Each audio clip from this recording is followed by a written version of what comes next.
My name is Valerie, a 34-year-old woman who just finalized the massive buyout of my own logistics company in Georgia. I grabbed my phone with trembling hands because I desperately wanted to call my family to share this life-changing financial victory. Before I could dial the number, my husband gently placed his hand over the glowing screen to stop me. He looked deeply into my eyes with an unusually serious expression that immediately made my heart beat faster. Instead of celebrating our incredible success, he proposed a completely insane plan that would ultimately expose the dark truth about my blood relatives. He held both of my hands tightly as he delivered a request that left me absolutely speechless in our quiet living room. "You need to call your sister along with your parents right now to tell them that you just went completely bankrupt without a single penny left," he whispered firmly. My mind raced with confusion because lying to the people who raised me felt like a terrible betrayal of their trust. However, I knew my partner possessed an incredibly sharp intuition regarding the true intentions of those around us. Swallowing my hesitation, I nodded slowly to confirm that I would follow his bizarre instructions to test their loyalty. A few days later proved that listening to my husband was the smartest decision of my entire life. I sat in front of my computer monitor late that night and opened the banking portal to review the transaction history from the past 5 years to verify if Thomas's assessment of my relatives held any truth. Sorting the outbound wire transfers by recipient name confirmed the pattern of exploitation because the data clearly showed that I functioned as an automated teller machine for my relatives. They withdrew funds directly from my business accounts to cover their personal expenses without considering the actual hours I spent securing those logistics contracts. Whenever they faced a disruption in their own income streams, my phone would ring with a demand for a cash transfer to avoid late fees on their mortgages.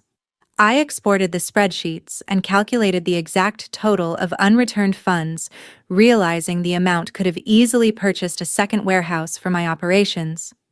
I pulled up the specific wire transfer record from 2 years ago when my sister Brenda and my brother-in-law Kyle requested a loan to purchase a commercial vehicle for Kyle to start an independent contracting business. They sent me a business plan outlining the need for a standard work van, but they used the funds to buy a fully loaded luxury truck instead. Kyle posted pictures of the vehicle on social media, boasting about his success, while I paid the dealership invoice directly from my corporate account. They signed a document promising to establish a repayment schedule starting in January of that year, but never returned any money to my account. Whenever I brought up the outstanding debt during our Thanksgiving gatherings, Brenda deflected the conversation by accusing me of prioritizing corporate greed over family loyalty to make me feel guilty. She would purposefully leave the room crying and force our parents to step in to defend her actions. I navigated away from the checking accounts to the authorized user section of my credit account to examine the recent statement charges and saw the travel expenses accumulated by Mom. She swiped the supplementary card I provided exclusively for medical emergencies to book flights to resort destinations and pay for spa treatments while I worked 80 hours a week in the warehouse. I downloaded the receipts and saw massive charges for premium dining and boutique clothing stores that had absolutely nothing to do with healthcare or pharmacy visits. My parents operated under the assumption that paying for my childhood expenses entitled them to a permanent share of my corporate dividends and personal assets. I clicked on the billing details and saw that she maxed out the credit limit on that specific card 3 times in the last 6 months without asking for permission. This pattern of financial extraction contrasted completely with the actions Thomas took during the early days of my startup when the company failed to generate any revenue. He worked double shifts at his engineering job to pay our mortgage and cover our grocery bills, while I focused entirely on securing our first major shipping client.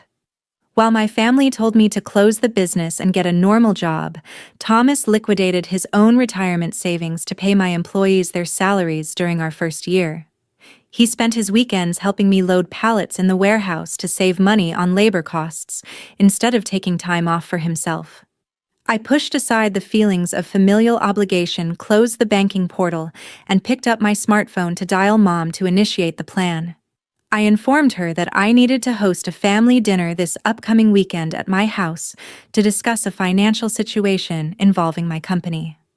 She accepted the dinner invitation immediately while stating her expectation that I would serve catered seafood, and she completely failed to ask what the financial situation might be. I terminated the call and placed the phone face down on the desk because the stage was set for the test to begin. I walked out of the office and found Thomas waiting in the kitchen, and I nodded to confirm that everyone would arrive on Saturday evening. That weekend, my entire family gathered in the dining room of my house, with eager expressions that clearly indicated their financial expectations. I carried the plates of catered seafood from the kitchen to the main table, while Thomas poured beverages into their glasses. Almost immediately after I placed the appetizer trays down, Brenda initiated the conversation by aggressively pitching a completely new business proposal. She pulled a glossy presentation folder from her designer handbag to outline Kyle's latest idea for a speculative commercial real estate venture. Brenda slid the documents across the table toward my plate, while demanding that I provide the initial startup capital by the end of the month. She explicitly stated that Kyle needed a massive cash injection to secure a prime office location before a rival investor could purchase the property. Kyle sat next to her, nodding enthusiastically while chewing his food, instead of explaining the actual operational details of his proposed company. Brenda ignored the expensive catering I provided, choosing instead to tap her fingernails aggressively on the wooden table while waiting for my financial commitment.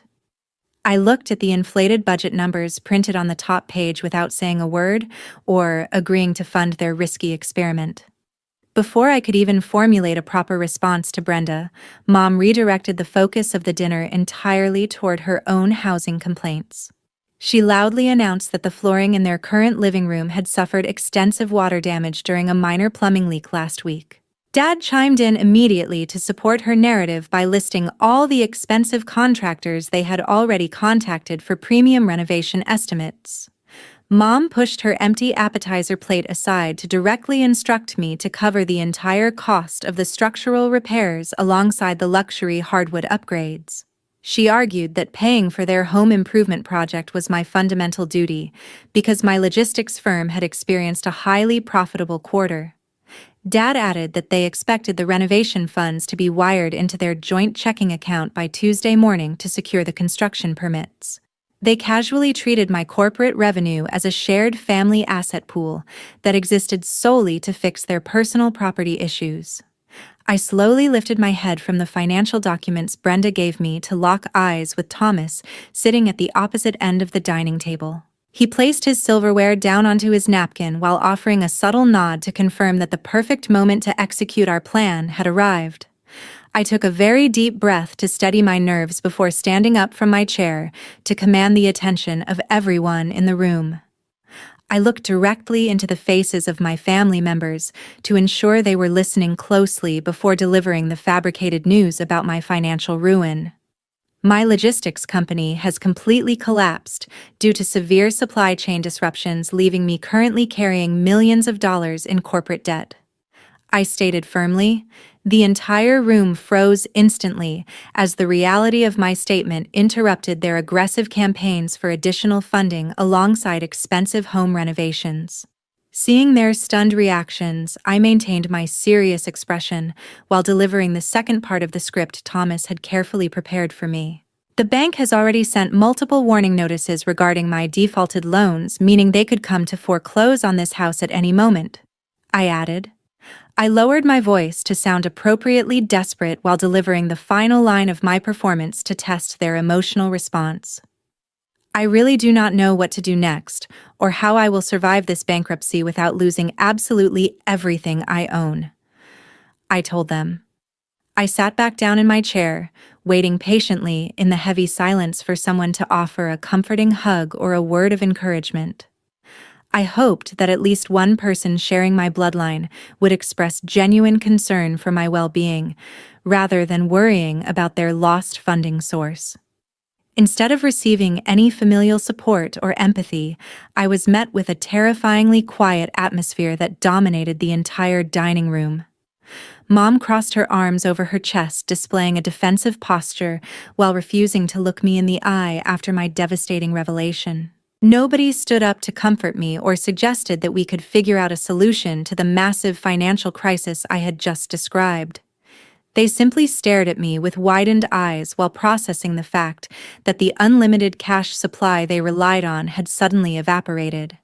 Only a few seconds after my devastating financial declaration, the previously lively atmosphere inside the dining room shattered into absolute panic.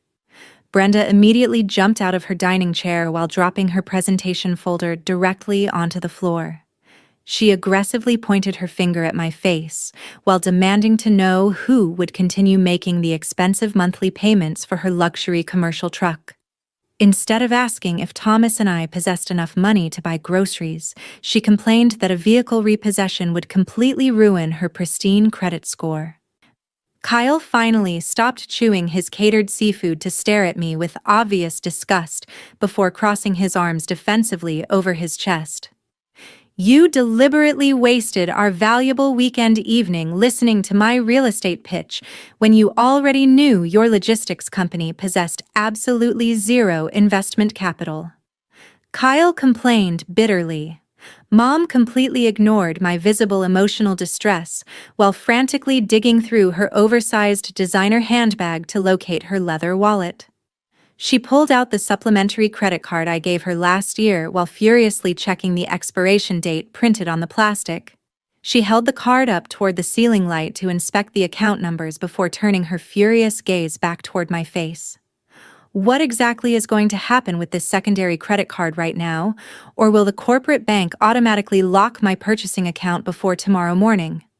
Mom demanded loudly. Instead of offering to return the supplementary credit card to help reduce my outstanding corporate balances, Mom tightly gripped the plastic rectangle in her fist.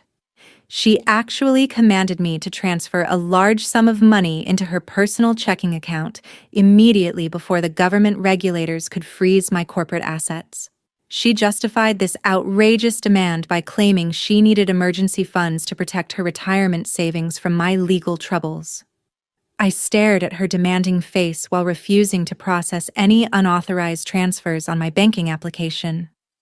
Dad shook his head in obvious disappointment while pushing his half-eaten plate of expensive food away from him to lean heavily against the wooden table edge. He offered absolutely no words of comfort or parental support while observing my supposedly ruined financial state from his seat at the dining table. He adjusted his eyeglasses, while looking at me with the same critical expression he always used to display during my childhood mistakes.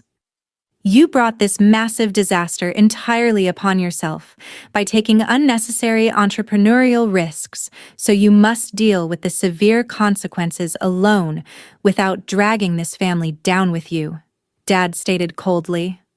The four of them immediately launched into a highly coordinated verbal attack to blame my lack of corporate discipline for the sudden logistics bankruptcy.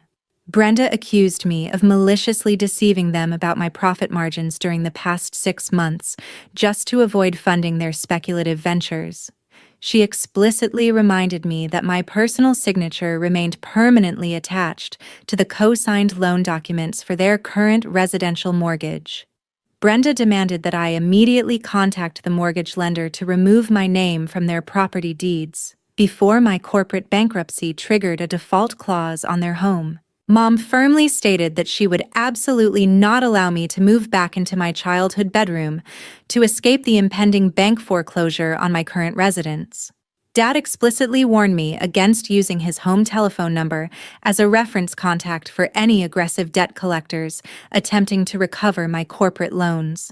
They spent the next several minutes establishing strict financial boundaries to ensure my corporate debt would never affect their personal bank accounts or their comfortable daily routines. Less than 10 minutes after hearing the fabricated news regarding my empty checking accounts, my relatives simultaneously prepared to abandon my house. Brenda snatched her dropped folder from the floor while aggressively signaling Kyle to retrieve their coats from the hallway closet near the entrance. Mom shoved the credit card back into her purse while loudly inventing a completely fake emergency regarding a neighborhood association meeting she suddenly needed to attend. Dad followed closely behind his wife, without turning his head around to offer a final word of encouragement or a simple parting gesture. They practically ran through the front entrance to escape the perceived burden of my financial collapse, without even thanking me for purchasing the catered dinner. I sat silently at the dining table listening to the loud slam of the front door echoing through the hallway, while Thomas reached across the wooden surface to hold my hand. 2 days later, I drove my vehicle across town to personally confront my relatives to discover exactly how far their cruelty would extend. My first destination was the suburban property belonging to Brenda, where I parked my sedan directly behind the luxury commercial truck she purchased using my corporate funds. I walked up the concrete driveway to knock firmly on the wooden front door while preparing myself to beg for emergency residential assistance. Brenda finally unlocked the deadbolt but deliberately kept her physical body positioned inside the doorframe to prevent me from stepping into her hallway. I swallowed my pride to politely ask if Thomas and I could temporarily occupy her unfinished basement for a few months while navigating the corporate bankruptcy proceedings. I explicitly promised that we would purchase our own groceries while actively searching for cheap rental apartments to avoid becoming a financial burden on her household.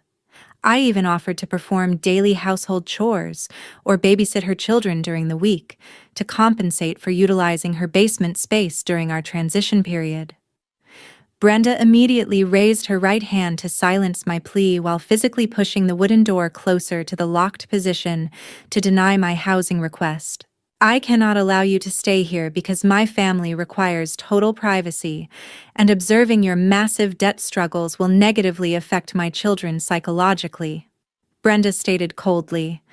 She completely ignored the undeniable fact that her current mortgage payments relied heavily on my previous corporate success before firmly slamming the heavy door in my face. I noticed Kyle peering through the living room blinds to monitor my departure without bothering to step outside to defend my request for emergency housing. I stood on her front porch staring at the locked deadbolt for several seconds before turning around to walk back toward my parked vehicle in complete silence.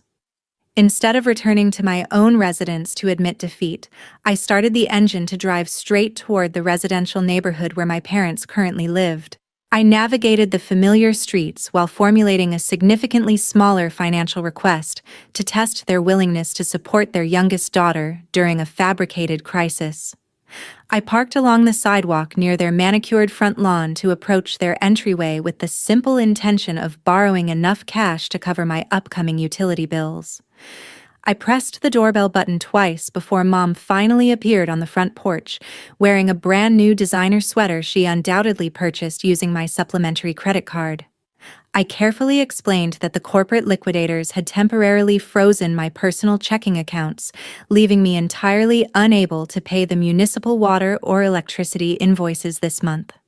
I asked her for a temporary microloan of $500, while assuring her that Thomas would repay the exact amount from his next engineering paycheck. Mom immediately crossed her arms tightly over her chest, while physically stepping backward to create a larger defensive distance between us on the concrete porch. I do not possess any extra money to help you pay your utility bills, because you are an adult who must figure out how to clean up your own mess, Mom declared without hesitation. She conveniently failed to mention the thousands of dollars she regularly extracted from my accounts for luxury vacations while delivering her lecture about personal financial responsibility. Mom explicitly advised me to sell my personal jewelry or furniture to generate emergency funds instead of constantly knocking on her door to beg for financial bailouts. While she continued delivering her harsh financial advice, I noticed Dad standing silently in the foyer directly behind her shoulder, observing the entire interaction without intervening. Dad maintained complete eye contact with me while refusing to utter a single word of parental support or offer any solutions regarding my frozen bank accounts. He simply nodded his head to visually endorse his wife's extremely selfish behavior while silently confirming that my childhood home was permanently closed to me. Neither of them bothered to ask where Thomas and I would sleep if the bank officially foreclosed on our property during the upcoming weekend. Dad actually placed his hand on Mom's shoulder to gently pull her backward into the house before they simultaneously pushed the heavy wooden door shut. I turned my back on my childhood residence to walk slowly toward my vehicle while letting the overwhelming sense of utter disappointment wash over my entire body. That evening, my smartphone continuously vibrated on the kitchen counter to notify me of incoming text messages from a newly created family group chat. I picked up the device to read a massive paragraph explicitly typed by Mom outlining her strict financial boundaries regarding my fabricated corporate bankruptcy. She officially issued a formal ultimatum demanding that I permanently stop visiting their residential property to request emergency loans or utility payments. Mom claimed my unpredictable financial situation threatened to severely disrupt their peaceful retirement lifestyle while forcing them to endure unnecessary economic anxiety. She explicitly instructed me to resolve my corporate debts independently without ever relying on her personal banking accounts or my childhood home for temporary shelter. Immediately after I finished reading that restrictive ultimatum, Brenda began flooding the digital group chat with a continuous stream of hostile audio recordings. I pressed the play button to hear her voice echoing through the kitchen speakers, while she systematically attacked my professional competence alongside my personal character. She refused to offer any constructive advice regarding the bankruptcy proceedings while choosing instead to loudly mock my previous entrepreneurial ambitions. "You are truly a massive disappointment. Your bankruptcy embarrasses this entire family lineage, so it is best that you just disappear completely." Brenda sneered aggressively through the digital recording. Right at the exact moment my relatives officially declared their intention to sever all communication, my best friend Sarah knocked firmly on my front door. She walked directly into the kitchen to sit beside me on the wooden stool while wrapping her arms tightly around my shoulders to provide immediate comfort. Sarah delivered the priceless emotional support that my blood relatives actively refused to grant me during a period of supposed financial devastation. She brought a folder containing various legal resources to help me navigate the supposed bankruptcy because she genuinely believed I needed professional assistance. She listened attentively without expressing any harsh judgments while I processed the brutal reality of my biological family officially abandoning me to protect their own assets. I scrolled back to the top of the group chat to read the bitter text messages aloud so both Thomas and Sarah could fully understand the situation. I recited every single cruel sentence Mom typed before replaying Brenda's insulting voice memos to ensure my support system heard the undeniable proof of their toxicity. Speaking those heartless words into the open room helped me clearly recognize the permanent conclusion of the biological relationships I previously spent years trying to nurture. The overwhelming sense of obligation I always carried regarding my parents alongside my sister completely evaporated as I listened to their recorded insults. Thomas stepped forward to calmly slide the vibrating smartphone out of my hands before pressing the side button to lock the digital screen. He placed the device face down on the granite countertop while positioning his other hand gently on my shoulder to offer his unwavering solidarity. He looked directly at Sarah before turning his attention back to my face to confidently declare that his unconventional loyalty test had achieved a brilliant success. Thomas gently reminded me that I now possessed the absolute clarity required to eliminate their toxic presence from my daily life without feeling any lingering guilt.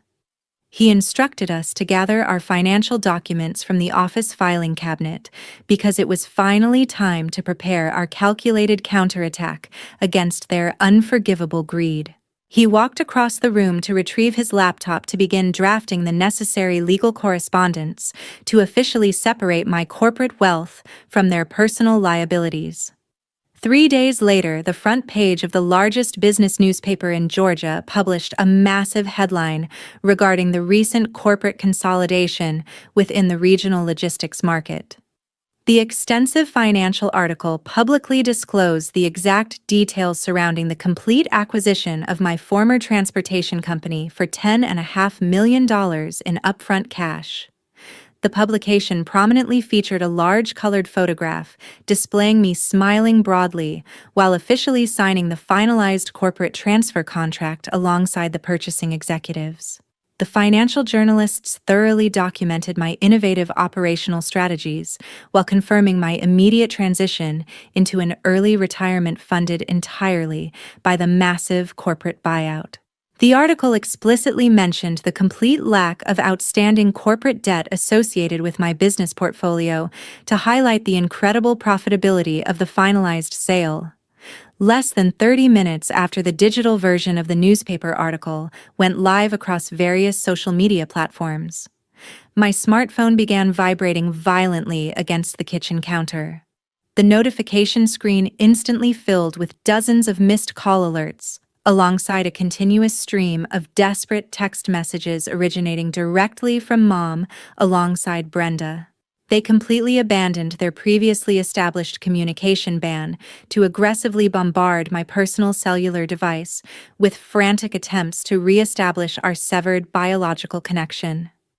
I watched the incoming caller identification repeatedly flash their names across the glass screen without making any physical attempt to answer their sudden influx of digital communication. They repeatedly dialed my private number back to back in a desperate attempt to force an immediate verbal conversation regarding my newly publicized millionaire status. Brenda eventually resorted to leaving a lengthy audio voicemail after realizing I actively refused to accept her incoming telephone calls during her escalating panic. I pressed the speakerphone button on my device to listen to her dramatically altered tone of voice, attempting to rewrite the cruel history of our previous interactions. "Oh my God, I always knew you would be incredibly successful because those harsh words the other day were just me trying to motivate you to become a stronger businesswoman," Brenda exclaimed hypocritically through the audio recording. She conveniently ignored the undeniable fact that she previously banned me from occupying her basement while currently praising my financial genius to secure future investment funding for Kyle. Mom simultaneously flooded my messaging application with multiple paragraphs containing completely fabricated stories regarding her unwavering maternal devotion. She blatantly lied about spending her entire weekend scrubbing my old childhood bedroom to prepare a comfortable living space to welcome me back into her residential property. She ridiculously claimed she simply lacked the free time to telephone me regarding the newly cleaned bedroom before accidentally discovering the massive buyout news in the morning paper.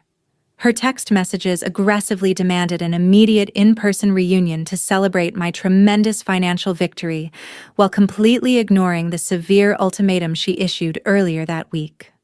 While my cellular device continued overflowing with their pathetic attempts at financial reconciliation, Sarah returned to my residence functioning in her official professional capacity as a legally certified notary public. She retrieved her official metallic stamping device from her leather briefcase to systematically process the various financial restriction documents Thomas had meticulously prepared the previous evening.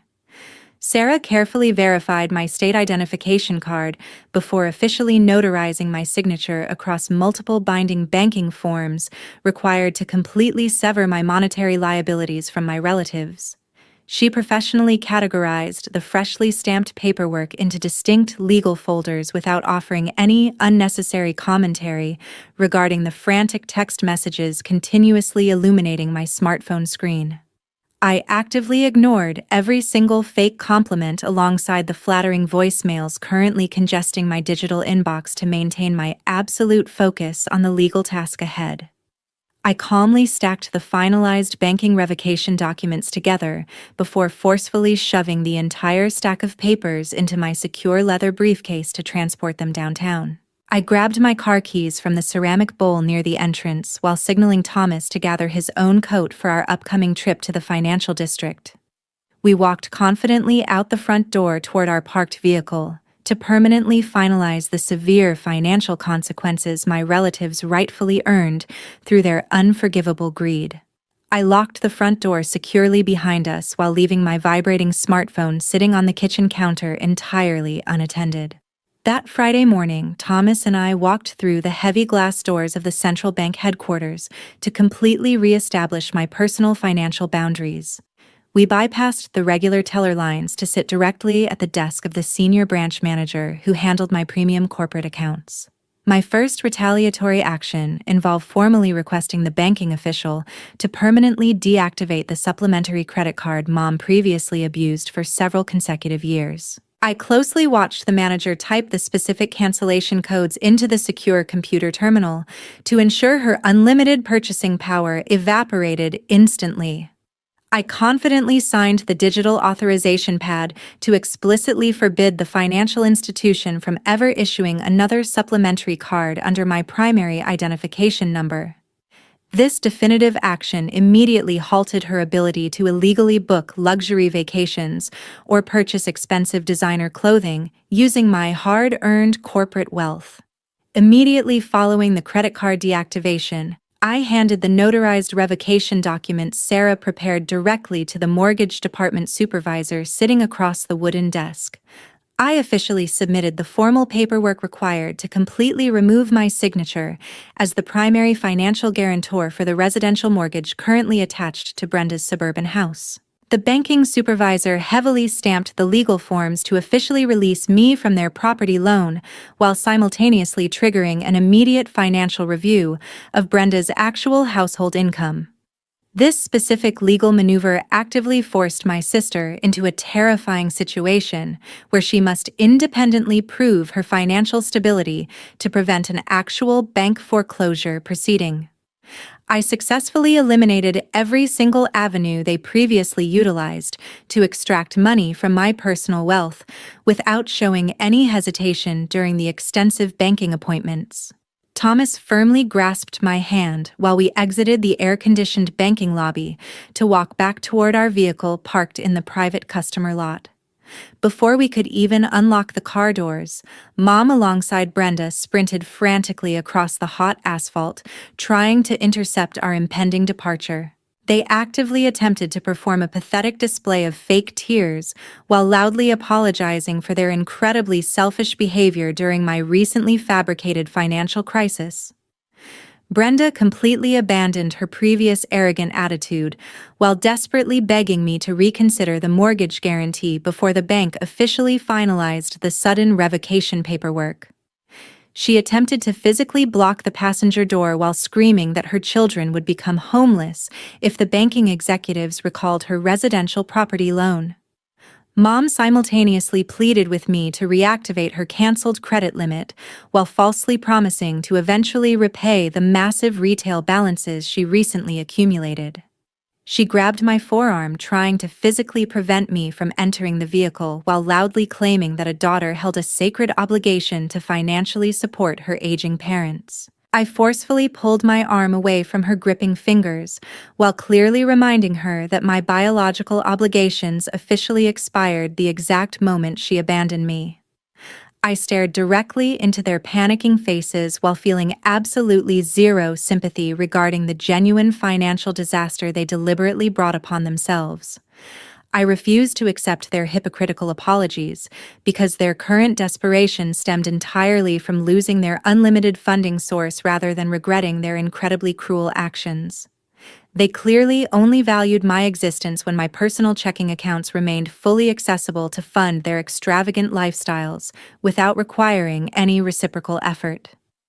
I have permanently locked that specific credit card while officially canceling your residential mortgage guarantee, meaning you must finally pay off the massive debts created by your own endless greed, I declared coldly. I completely ignored their hysterical screaming while turning my back to securely lock myself inside the passenger seat of our personal vehicle.